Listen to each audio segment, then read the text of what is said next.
নমস্কার বন্ধুরা, এখানে দুটো ডিম নিয়ে নিয়েছি পুডিং বানাবার জন্য।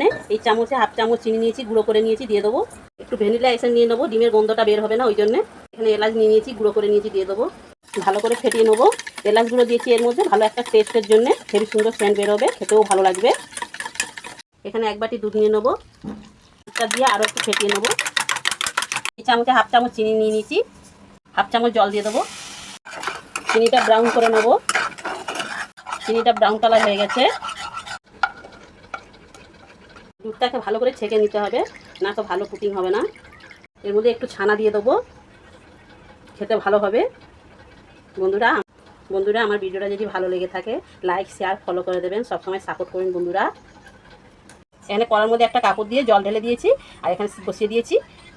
এবার ঢাকা দিয়ে দেবো 20 মিনিট মতন। কুকিং হয়ে গেছে, কি সুন্দর সেট হয়ে গেছে সব কটা। এবার 1 ঘন্টা ফ্রিজে রেখে দেবো। ফ্রিজ থেকে বের করে দিয়েছি, এবার দেখবো কেমন হয়েছে। ছানার জন্য কালারটা পুরো একদম হোয়াইট কালার হয়ে গেছে। পুডিংটা হয়ে গেছে কি সুন্দর।